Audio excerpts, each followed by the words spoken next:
Eu já quero chamar nosso queridíssimo amigo, deputado federal, um homem que vocaliza mais do que qualquer outra pessoa o combate à ditadura do Supremo Tribunal Federal e que agora é alvo também do Taxad, é alvo do Banco Central, é alvo da AGU.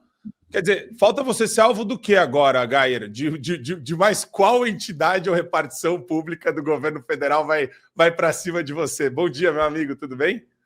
Bom dia, bom demais estar aqui com vocês novamente. Um abraço aí para todo mundo da bancada, para toda a audiência. Marco Antônio, como sempre, fazendo um excelente trabalho.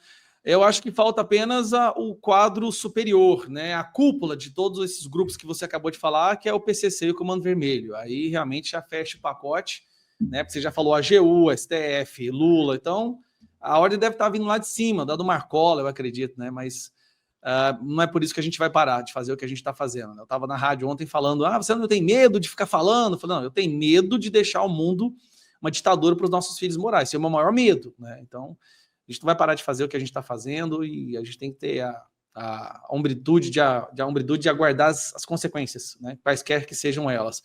Eu espero que a vitória, obviamente, seja a consequência que venha a acontecer. Mas estamos aí, como é que está sendo aí o programa? Como é que está acontecendo? E o Trump, está indo para lá já, Marco Antônio? Não, eu vou fazer a cobertura daqui do Brasil, que nem você. Você tá aqui, né, Gayer? Pô, cara, comprei passagem para ir, tava tudo organizado, mas aí eu acabei optando por ficar. Frio demais, eu não gosto do frio, tá assim, tá demais. Eu tô vendo os coitados deputados lá sofrendo, andando para pegar fila, tudo tremendo, aí eu optei por ficar aqui acompanhado aqui mesmo. Eu quero começar, deputado, se a gente conseguir, Rodrigo, colocar o print da pauta do bloco 4, crimes do STF, que a gente faz. A gente tem um bloco, Gayer, que se chama Crimes do STF. Virou um bloco, porque todo dia tem matéria. E não são poucas matérias. E eu queria trazer esse link aqui da Maria Salazar, que vai chefiar o comitê de Trump, que pode, na verdade, do Congresso, que pode impor medidas contra Alexandre de Moraes e os ministros do Supremo Tribunal Federal. Você teve lá nos Estados Unidos, participou da audiência.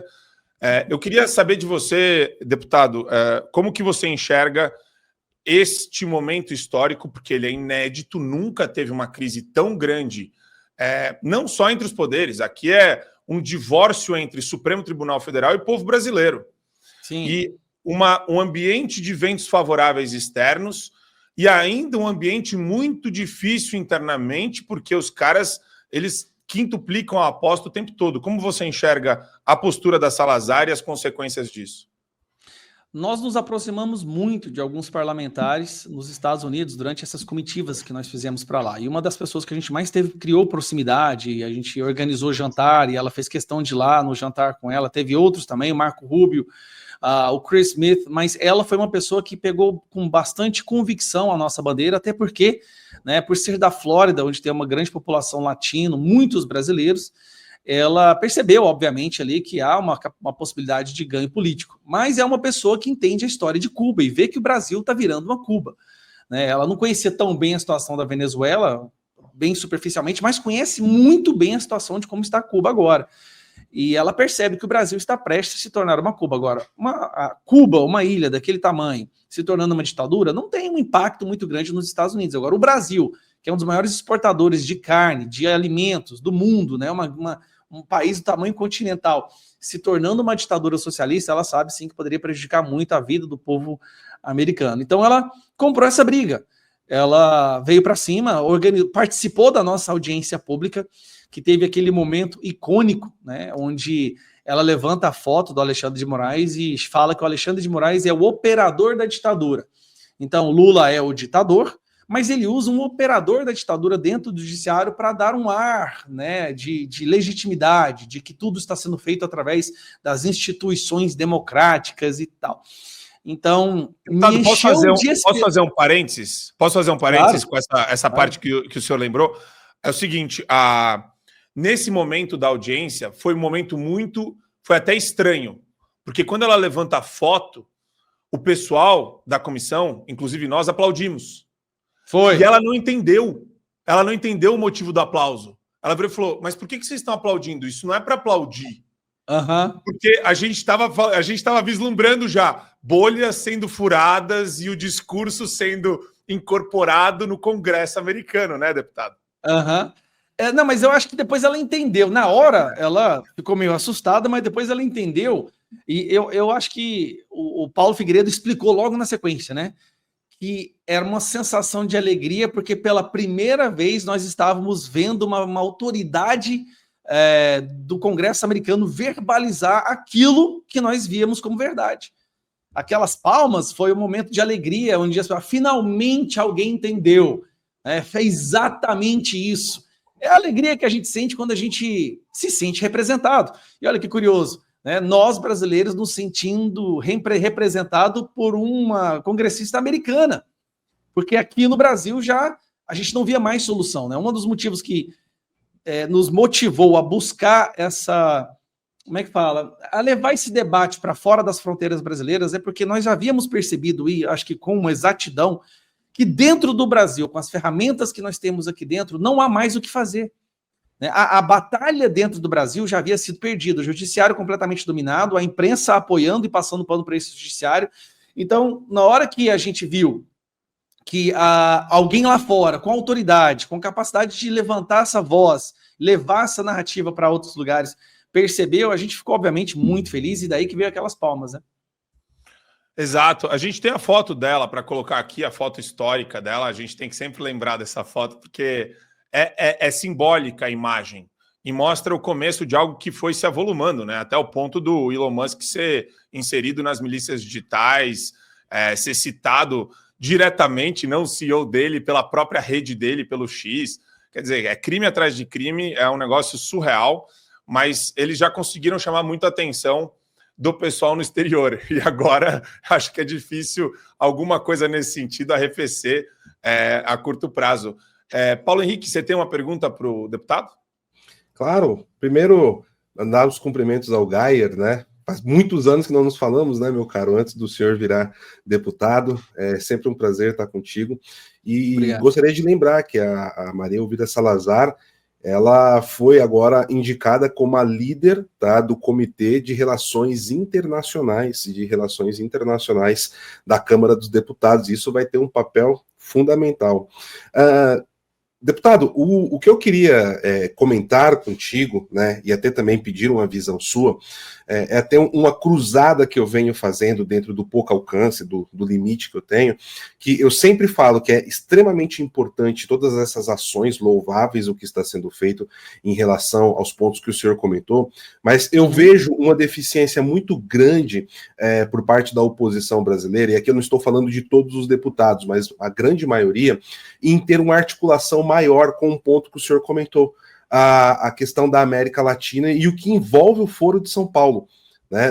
Eu tenho muitos contatos assim com pessoas aqui na América Latina, converso com eles até por conta de estar sempre focado, né, escrevendo sobre o Foro de São Paulo, e existe até uma certa tristeza de representantes da direita de vários países aqui, dos nossos vizinhos, em relação a isso.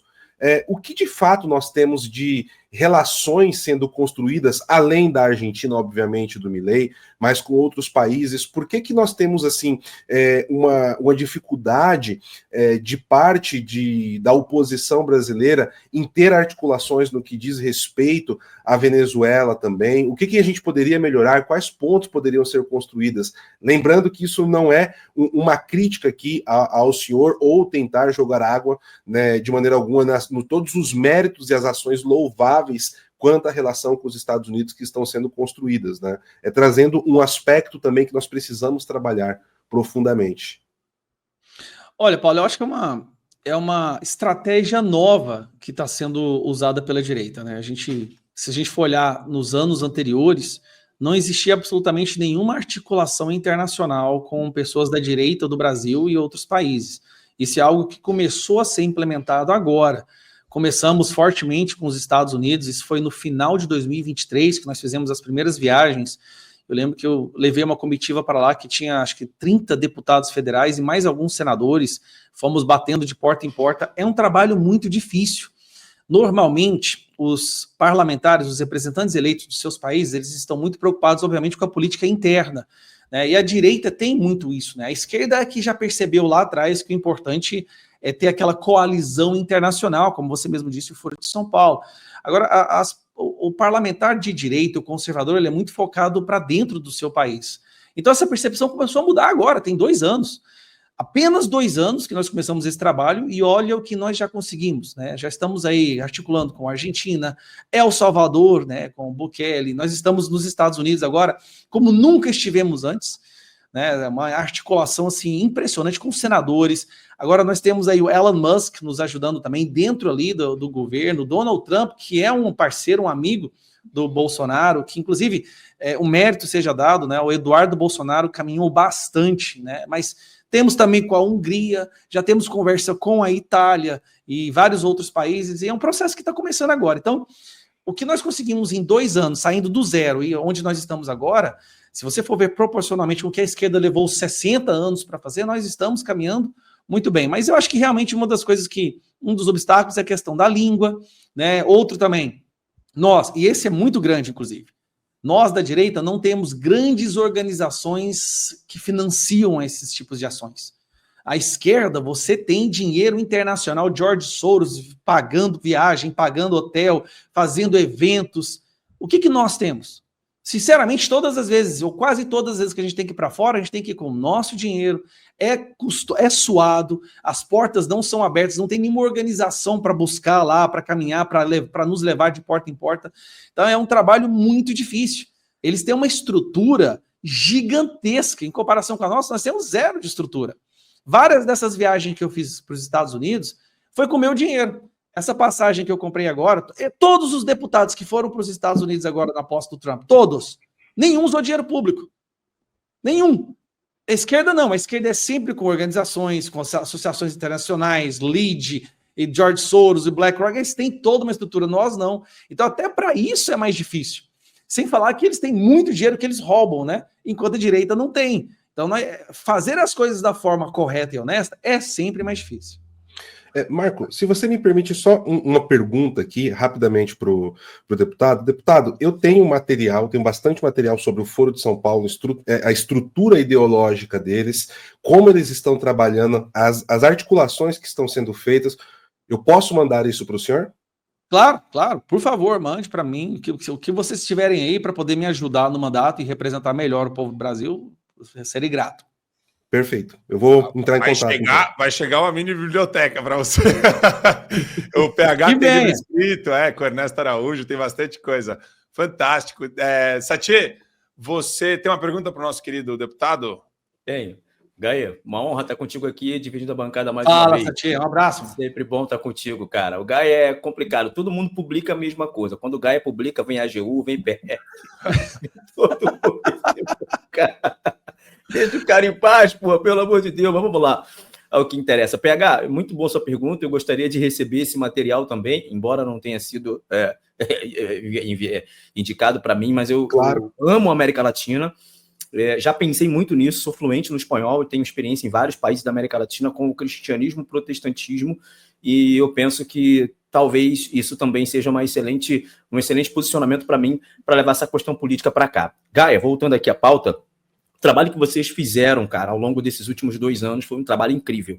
Criticado, julgado por vários, né? Inclusive, gente da direita dizendo, tá gastando meu dinheiro para ir para Bruxelas fazer o quê? Tá gastando meu dinheiro para ir para Washington, né? O Marco Antônio sofreu com isso, imagino que vocês tenham sofrido também. Quantas vezes o Marco Antônio aqui, com a audiência do Fio Diário, pessoal, preciso de colaboração, porque o custo é muito alto, não é barato. Eu, particularmente, fui eleito vereador do Rio e não tive condições de ir para Washington por causa de grana. E eu não me senti bem em ir para a internet pedir grana. Dessa vez eu não me senti bem em fazê-lo. Poderia até ter feito. E, de repente, talvez hoje, estar lá em Washington, junto com uma galera que está lá. Mas eu perdi essa oportunidade justamente por essa dificuldade.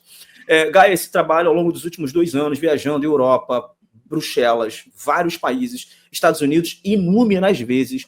Né? E hoje, algumas pessoas olham para a chegada do Trump e a ascensão do Trump ao poder.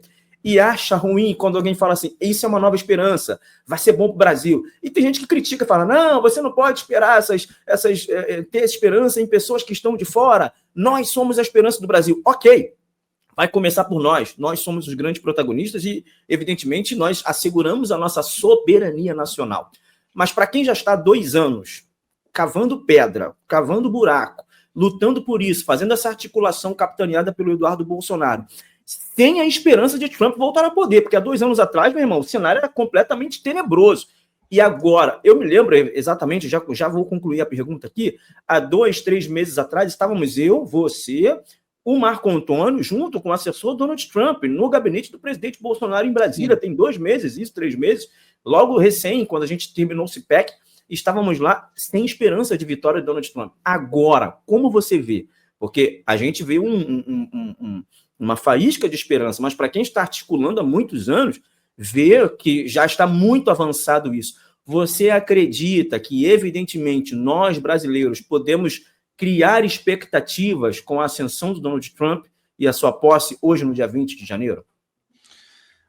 Podemos, não, eu acho que devemos, né? Já teve várias falas do Donald Trump, artigos escritos, pessoas muito próximas a ele, que entendem que ele vê o que está acontecendo com Bolsonaro no Brasil exatamente o que foi feito contra ele nos Estados Unidos, essa lawfare. Só que aqui muito mais sanguinária, muito mais violenta. Né? O uso da máquina estatal, da justiça aparelhada para tentar perseguir a oposição. Ele vê que é isso que está acontecendo no Brasil, ele gosta do Bolsonaro, ele não gosta do Lula pelo histórico de corrupção, pela ideologia, pela política, pela proximidade com grupos terroristas, proximidade com Hamas, proximidade com narcoditador. Então eu tenho certeza que ele sabe a importância que o Brasil tem, até para a economia americana, afinal de contas, a nossa exportação, e ele vai vir para cima. Ele vai trabalhar para que o Brasil possa ser liberto. Agora, vamos lá. Um dos argumentos que a esquerda sempre usa, essa absurda de interferência, vocês não são soberanos. Espera aí, meu amigo. A esquerda no Brasil só chegou onde ela chegou porque ela foi financiada por líderes socialistas internacionalmente, inclusive narcotraficantes. O narcotráfico, as facções, Farc, grupos terroristas internacionais ajudaram e ajudam a esquerda. E daí, quando nós tentamos fazer algo parecido, só que de forma republicana, sem ter dinheiro de droga, sem ter dinheiro de corrupção, apenas o apoio da plataforma que essas pessoas têm, um apoio através da imprensa internacional, aí eles vêm nos taxar de, vocês são, como é que é? Passam pano para os Estados Unidos, vocês não defendem a soberania. O quê? O próprio Lula falou durante muitos anos da sua vida em formar o bolivarianismo brasileiro, da união de vários países da América Latina em uma nação só. Tem coisa mais antissoberana que isso? Né? Destruir a nossa identidade nacional em forma de uma nação socialista comunista aos moldes de Bolívar, ou Karl Marx, ou o que seja. Então, sim, nós vamos ter aí um período de grandes vitórias. Isso aí tem que ser entendido, serão grandes vitórias. Nós temos pessoas nos Estados Unidos que sabem exatamente o que está acontecendo aqui, Paulo Figueiredo, Lacombe, Constantino, Ana Paula Henkel, são pessoas que vão fomentar, vão fornecer informações para as pessoas dentro do Congresso americano, dentro do governo americano. Nós temos assessores do Donald Trump diretamente ligados a parlamentares do Brasil, como o caso do Eduardo Bolsonaro, que é muito ligado aos assessores ali do Donald Trump. Tem o Elon Musk, que conversa com eles aí periodicamente, que passo bastante informações para ele também sobre o que está acontecendo aqui. E você pode ter certeza que isso vai ter repercussão. Né? O que o Alexandre de Moraes está fazendo no Brasil vai ter repercussão nos Estados Unidos, sim. Isso aí é algo que já é dado como certo. Agora, quão grave ou quão profunda serão as ações tomadas por esse governo contra essa ditadura brasileira, aí é algo que ficará, obviamente, a critério do Donald Trump decidir. Eu queria aproveitar, a gente está com uma audiência magnífica aqui, mais de 24 mil pessoas ao vivo conosco, em vários canais, então queria agradecer. Lembrar vocês de não esquecerem, pessoal, de dar o like e de se inscrever no canal do Fio Diário. Entrem no canal do Fio Diário. A gente passa no Marco Antônio Costa, a gente passa na TV Flórida, a gente passa em outros canais, mas venham para o canal do YouTube do Fio Diário e se inscrevam e ativem as notificações. E também o Fio Diário está no Google, na Play Store, né? Então, você pode baixar o aplicativo do Fio Diário na Play Store. É muito fácil, só entrar lá, digitar Fio Diário que vocês vão ter acesso a todos os nossos conteúdos. Eu aproveito até para avisar a minha audiência, eu estou compartilhando essa live agora no meu canal também, então todo mundo aí do meu canal, Gustavo Gaia, que está assistindo, não perca essa oportunidade. Fio Diário, é só digitar Fio Diário na busca do YouTube, não é? Ó, isso, já vai aparecer lá. Só digitar lá Fio Diário, clica, acompanhe esse canal, acompanhe esse pessoal, pode ter certeza que vocês vão se manter muito bem informados. Isso aqui é antídoto, tá, da Globo News, é antídoto da CNN. Então acompanhe o Marco, tá, e essa bancada maravilhosa. Então, vou até deixar o link na descrição dessa live depois. Acho que vou colocar agora, eu vou atualizar, mas eu vou colocar o link aqui na descrição do canal. Obrigado, Gaia. Agora aqui no canal nós estamos com 9.000 pessoas, tá bem? O povo tá gostando, ó. E a gente nem contabilizei os 9.000 do seu. Olha aqui, eu vou mostrar agora. Audiência alta, pô, que maravilha. 9.000 pessoas aqui. Maravilha. Gaia, você sabe que eu sou uma pessoa que tem uma fixação com relação ao Supremo Tribunal Federal, porque eu fiz Direito Constitucional, eu sou doutor em Direito Constitucional. Se eu pudesse, eu rasgava e queimava e fazia um ritual de queima dos meus diplomas, porque não vale absolutamente mais nada no país hoje.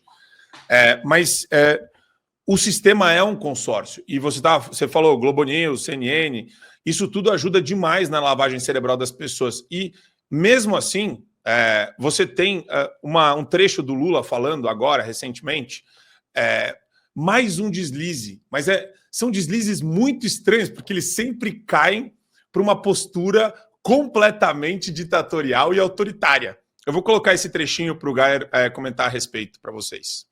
Então, hoje é um dia de agradecimento aos deputados e aos senadores, aos relatores que participaram na Câmara e no Senado. Porque o que está aprovado hoje, gente, é que quem entende de história e quem entende de política sabe que só é possível aprovar uma coisa dessa magnitude num regime autoritário. No regime democrático era humanamente impossível aprovar. Quando você tem um regime autoritário, que você tem uma imprensa castrada, que você tem um sindicalismo castrado, que você tem uma sociedade aprisionada pela censura, você pode fazer qualquer coisa. Mas fazer o que nós fizemos, num regime democrático, com um congresso onde o meu partido só tinha 70 deputados e 9 senadores. Fazer isso com imprensa livre, com sindicato livre e com empresário podendo falar o que quiser. Demonstra, meu querido Pacheco, meu querido, Reginaldo, meu querido Eduardo Braga, que a democracia é a melhor forma de governança que existe no planeta Terra. É por isso que nós não temos que ter medo de enfrentar a mentira. Nós não temos que ter nenhuma preocupação de enfrentar essas pessoas travestidas de político que, na verdade, tentaram dar um golpe nesse país dia 8 de janeiro de 2002. Nós não temos que ter medo de enfrentar as mentiras da fake news e nós não temos que ter medo de fazer o debate, fazer a disputa, a cada dia, a cada minuto, a cada hora. Porque se a gente perde no sistema democrático que está correndo risco no mundo inteiro, a gente vai voltar a coisa que nós não queremos voltar. Ao fascismo, ao nazismo e à violência de respeito aos direitos humanos, à mulher, aos negros, aos pobres do mundo inteiro. Portanto, eu sou, aqui, apenas uma voz para dizer a vocês muito obrigado. Mas, deputado, isso daí é o quê? É um espetáculo de cinismo, porque eu fiquei ouvindo ele falar sou fascista, sou fascista, sou fascista, e depois ele fala, vamos combater o fascismo. É isso que aconteceu? Cara, é um desses momentos de sincericídio do Lula, né? Eu adoro quando o Lula fala sem script, sem teleprompt, eu adoro. Para mim são os momentos que a gente mais avança, que eles mais se desgastam, né? É deixar o Lula falar. Por isso que eu adorei o novo secretário da SECOM lá, que disse que tem que deixar o Lula falar. Eu falei, rapaz, perfeita contratação, deixa o cara falar. Ele começa falando que só conseguiu aprovar a reforma tributária justamente porque aqui é um regime totalitário e não uma democracia. Ele deixa bem claro que foi através da compra dos deputados, através da intimidação, da liberação de emendas parlamentares, batendo recorde de 5,4 bilhões de emenda parlamentar sendo liberada em um dia. Ele deixou claro que foi por causa disso que ele conseguiu aprovar o projeto da reforma tributária, que obviamente, né, deixou o Brasil número 1 no mundo, né? Mais uma coisa que o PT conseguiu, número 1 no mundo, número 1 em impostos. O Brasil é o país agora com o maior IVA, o maior imposto do mundo. Então é um desses momentos que eu acho que fica... E na mesma fala, logo na sequência, eu acho que depois ele volta, ele sintoniza novamente e joga o filtro ideológico nas suas falas e começa a falar que não, aqui temos que defender a democracia. A democracia no mundo está em perigo. O que ele quer dizer com isso? É de percepção internacional agora que a direita está voltando ao poder nos principais países do mundo, depois de anos e anos de domínio e hegemonia da esquerda. O Canadá, agora nós vamos ter aí o Pierre Poilievre, que vai assumir, que vai ganhar, esse aqui lá está escancarado, vai ganhar, é uma cara de direita e conservador. Nós temos no Reino Unido, né, um colapso do partido PT britânico, depois da descoberta dessa rede de pedofilia na qual a esquerda britânica fez tudo para esconder, né, com seu primeiro-ministro lá, 250 mil crianças que foram estupradas desde o ano 2000, né, nos últimos 24 anos, e tudo isso é cobertado pela esquerda, protegido pela esquerda. Então, nos países, o que se percebe é que está tendo um colapso da esquerda internacional. E a esquerda está culpando, não é só o Lula não, tá? Isso não é só o Lula no Brasil. A esquerda está culpando tudo isso que está acontecendo com eles, todo esse colapso, a internet, as redes sociais. Ou seja, o que a esquerda está culpando como sendo o principal motivo do declínio do progressismo? As pessoas terem voz, as pessoas terem fontes diferentes de informação, as pessoas poderem falar o que elas pensam nas redes sociais, os escândalos de corrupção da esquerda sendo divulgados nas redes sociais, os escândalos de pedofilia, os escândalos de parceria e proximidade com o crime organizado, e tudo isso está fazendo a população se afastar. Eles acharam que dominando a imprensa, dominando a educação, dominando os sindicatos e a classe artística, como dizia lá, né, o Yuri Bezmenov e a cartilha lá de implementação ideológica, tendo esses nichos dominados, eles estariam no poder para sempre. Só que eles não contavam com a internet. É por isso que, preste atenção, gente, toda merda que acontece no governo, toda merda, eles culpam o quê? A internet. Rio Grande do Sul, maior crise ambiental da história, né, a tragédia, a culpa é da internet. Tudo que acontece, eles tentam dar uma forma de censurar. Então, todo o discurso deles agora vai ter essa questão de acabar com a mentira. Acabar com a mentira, ninguém mente mais do que esse povo. Eles vão gastar agora 50 milhões de reais, né? O Sidônio lá já falou, vão gastar 50 milhões de reais para convencer a população que a mudança do Pix era boa. E se era boa, por que revogou? Então, assim, nós temos uma batalha muito grande para a nossa frente, mas uma coisa boa, né, Márcio? É que nós estamos vendo uma mudança de percepção também aí dos donos das Big Techs, né? O TikTok, nos Estados Unidos, já está agradecendo o Donald Trump, se não fosse o Donald Trump, teria sido suspenso. O Elon Musk, né, no X, o Mark Zuckerberg no Meta, e agora só falta o pessoal do Google. Só tá para fechar o quadro, só falta o pessoal do Google, a galerinha aqui do YouTube que está nos assistindo agora, né? Também pular no barco dos vencedores. Perfeito.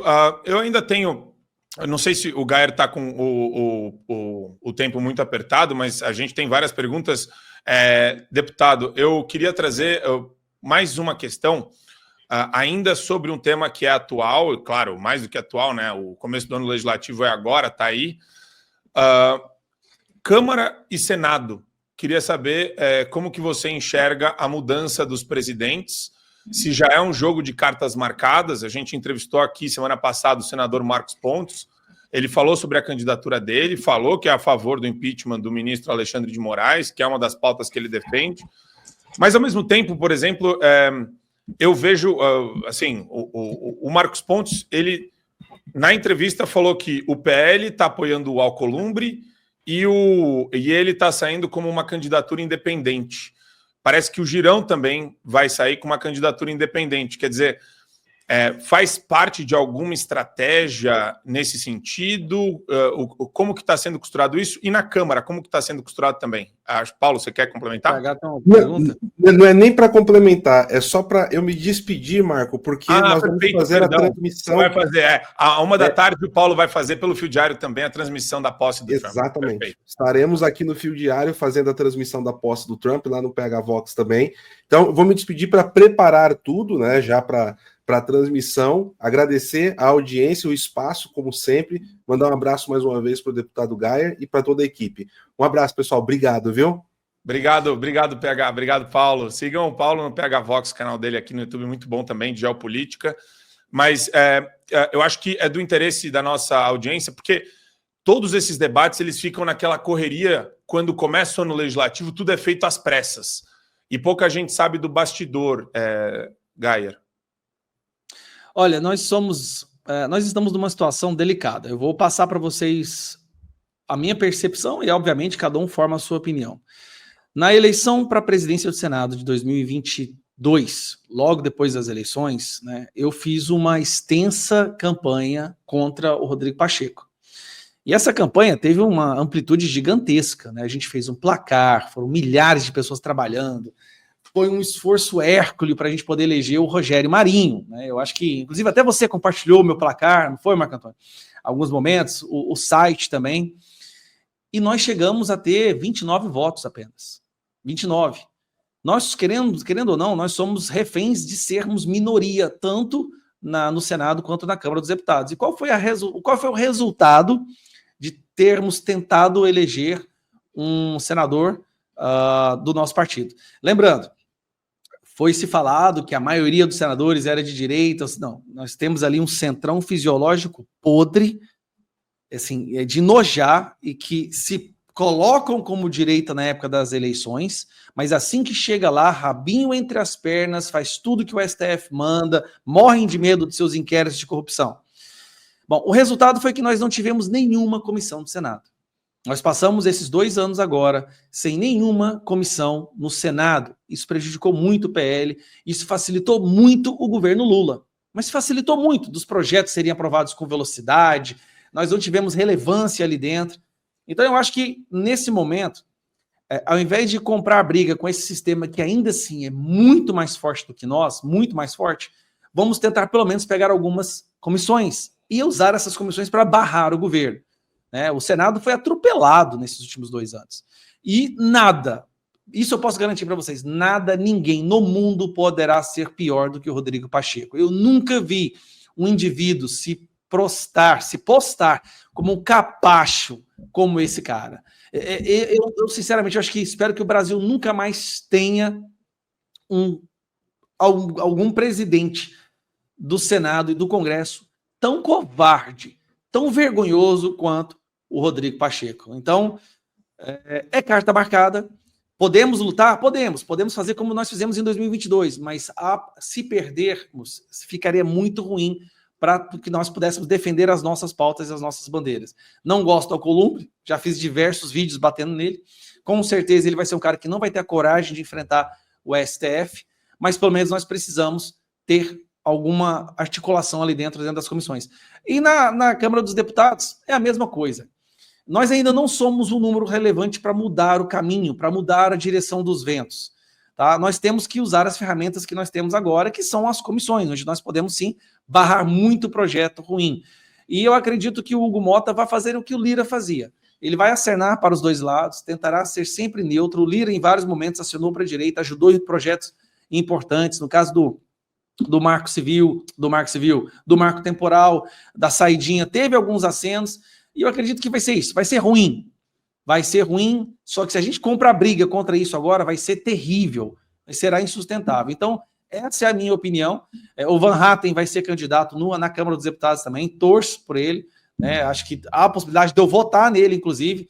Eu só acho que se o PL coloca um candidato agora, a gente fica sem comissão, a gente vai ser atropelado, a gente não consegue bloquear esse governo. Agora, para concluir, eu acredito que nesses próximos meses aí, até o final desse ano, o desgaste do governo vai ser tão grande, mas tão grande, que o centro vai pular fora. Não precisa ser nós, o centro vai pular fora, porque o centro vai perceber que estar associado a esse governo no ano eleitoral vai tirar votos, vai aumentar a rejeição. E ano eleitoral para o centro é extremamente sensível. Nós estamos aí, o governo, com uma rejeição já de 60%, aprovação quase na casa dos 30%, todo mundo sabe que baixou de 30%, ele se torna inelegível. Então, eu acho que vai ter uma transposição natural do centro. Isso vai acontecer devido ao próprio governo, né? As merdas que eles estão fazendo. E se o Nicolas soltar mais 1 ou 2 vídeos ao longo do ano, aí derruba esse governo de vez mesmo e a gente pode caminhar para a vitória. Perfeito, deputado. Eu tenho 2 recados para dar, e eu acho que o deputado Gair vai gostar, e a gente já esticou bastante a entrevista com ele aqui, mas eu vou deixar ele à vontade, porque a audiência está tão alta que, se ele quiser continuar conosco, vai ser um prazer imenso. Mas eu queria passar esses dois recados antes. Vamos lá. O Fio Diário, pessoal, é uma plataforma de assinatura. A gente tem vários programas exclusivos para quem faz assinatura. Tem o Opinião, que é um programa de debate, tem o Fio Diário Especial de domingo, com entrevistas exclusivas que a gente faz de maneira muito pessoal, muito íntima também para a nossa audiência, para os assinantes. A gente tem 2 planos. Um plano anual, que é menos do que um pastel, né? Você paga menos do que um pastel de feira no plano anual, que já está com 33% de desconto. A gente faz isso para conseguir também trazer o pessoal para assinar.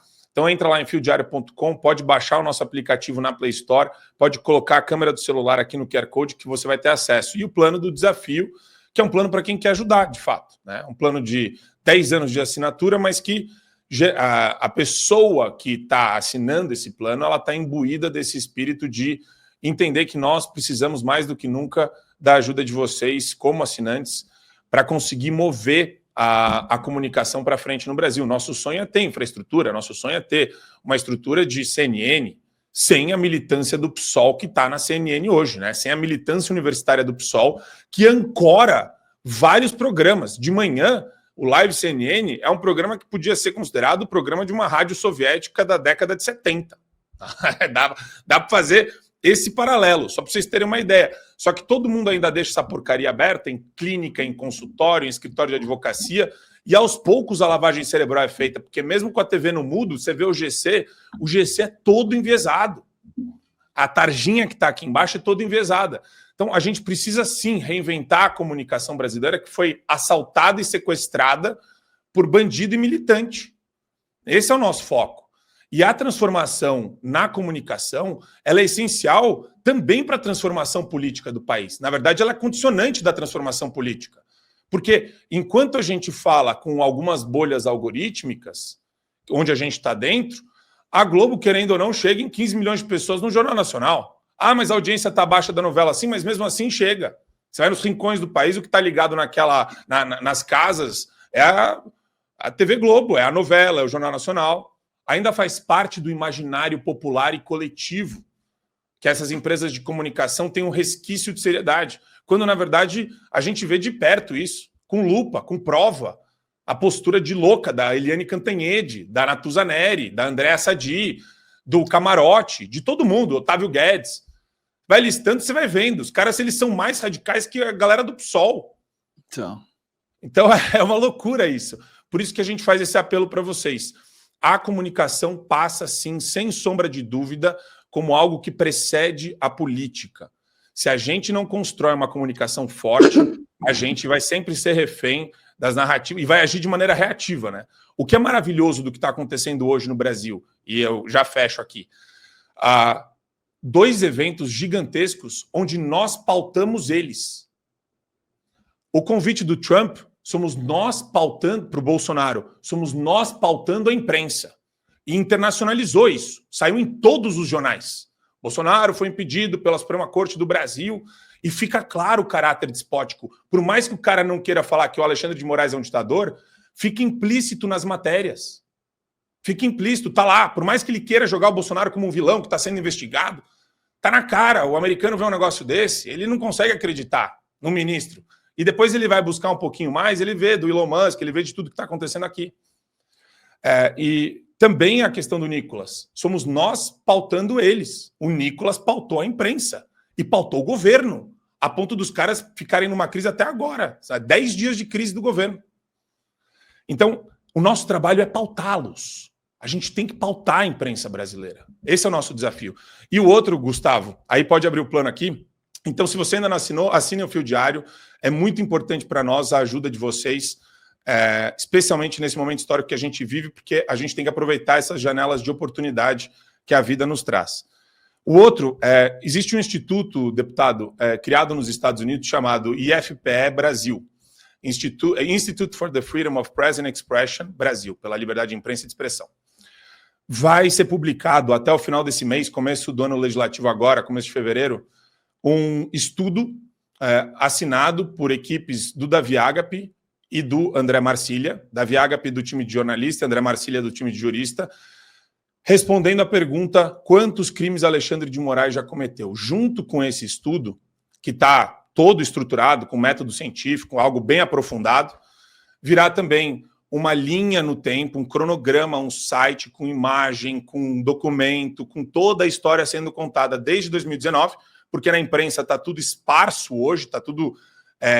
você vê matérias esparsas da Revista Oeste, da Gazeta do Povo, agora a gente está consolidando tudo isso para contar a história desde o começo, sobre os ataques, os crimes cometidos por Alexandre de Moraes, no Brasil desde 2019. E junto também com isso, tem um combo, né? São 3 coisas muito legais. Vem um manifesto de jornalistas, de ativistas, de membros da sociedade civil e políticos também assinando, falando, pedindo a punição de Moraes pelos crimes cometidos. E o mais interessante de tudo, Gustavo, e eu queria te ouvir, isso a gente está imbuído exatamente desse espírito, de pautar a imprensa. Hoje eu falo para você, quantos crimes Alexandre de Moraes cometeu? Você vai falar, não sei, tem tantos, tem uns que estão cobertos em inquéritos sigilosos. Os 10 foram cometidos, né? Oi? Eu não sei porque enquanto a gente... Tá ouvindo? Estou te ouvindo. Tá. Eu não sei porque, até mesmo enquanto a gente está agora participando desse programa, ele já deve ter cometido mais uns 5 ou 6. É um número que não para, entendeu? Exato, mas o interessante a gente vai ter um número com método científico e um trabalho muito sério feito por pessoas extremamente qualificadas. E a gente precisa de um documentário muito bem produzido também, com legendas em várias línguas para ser apresentado para o mundo inteiro. O mundo tem que entender.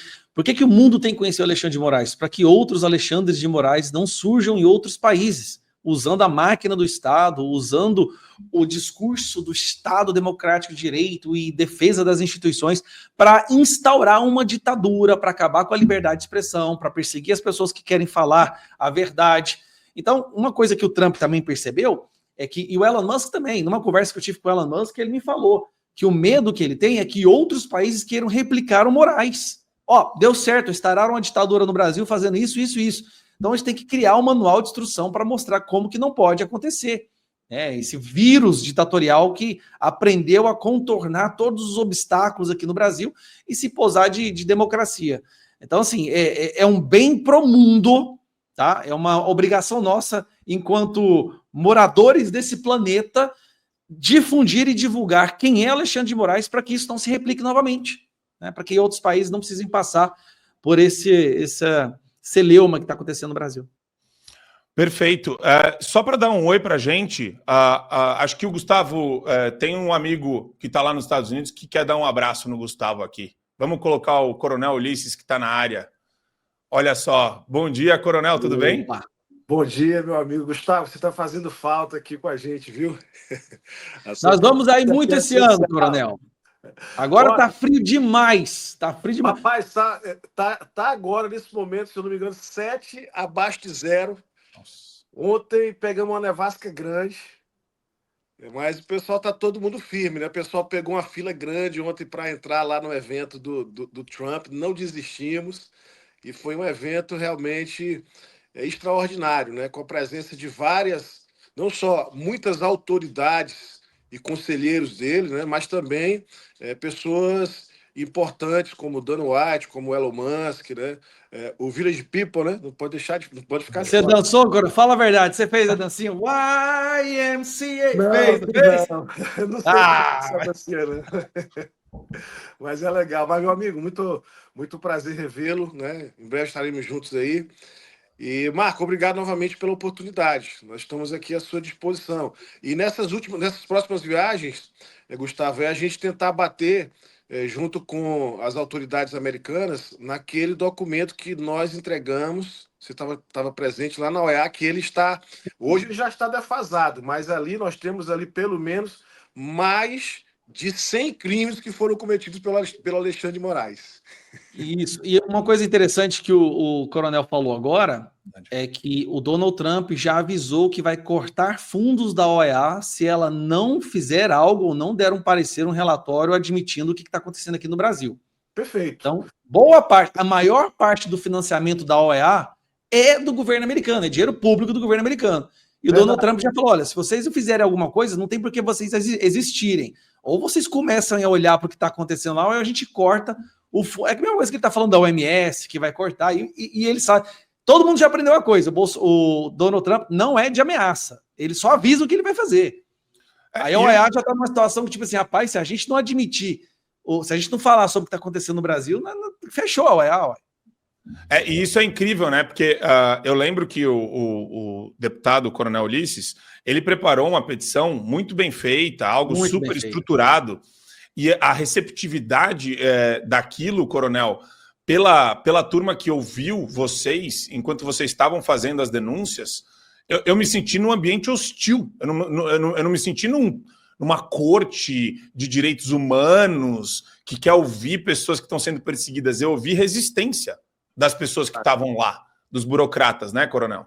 Foi nítida a pressão que eles receberam da gente, porque nós estávamos ali em um número considerável de deputados. A assinatura do documento estava constando pelo menos mais de 75 era 76, entre deputados federais e senadores, 15 senadores, os demais eram deputados federais, assinaram aquela petição, foi protocolada, eles marcaram aquela audiência com o staff técnico e jurídico deles, e o staff técnico e jurídico a gente viu ali uma certa pendência a não aceitar ou até mesmo rejeitar, mas até agora não foi rejeitado. Eu estou acompanhando, Gustavo, e a gente já verificou, ele está parado, mas ainda está lá pronto para ser dado uma... É melhor ele estar parado do que ter sido rejeitado durante o governo Biden. Ele parado agora, ele pode ser resgatado e reavaliado, com uma outra lupa depois dessa fala do Donald Trump, né? Perfeito. Desculpa te interromper agora, porque eu tenho que ir agora. Queria agradecer mais uma vez pelo convite. Me chame mais vezes, Marquetone. Você tem que me chamar mais, cara. Chamo sempre, tá? Maravilha. Pessoal, eu não preciso nem falar, mas o Gustavo Gayer tem um canal no YouTube. E é um canal que está bombando. Ele traz vários bastidores todos os dias. Quem não se inscreveu para se atualizar sobre tudo que está acontecendo em Brasília, o canal dele é fortíssimo. E eu fico muito feliz de ter um deputado que nem o Gayer, que, o cara trabalha que nem maluco. É impressionante ver o Gayer, o Coronel Ulisses. É uma turma de primeiríssima que faz um trabalho magnífico. Obrigado, deputado. Obrigado pelo carinho de atender. Um abraço para todo mundo, pessoal. Quem não segue o Fio Diário, coloquei na descrição, tá? Quem está me assistindo no meu canal, coloquei aqui na descrição o link para o canal Fio Diário. Já clica lá, segue, porque é todo dia programa dessa qualidade. Beijo no coração, pessoal. Valeu, querido. Fica com Deus. Tchau.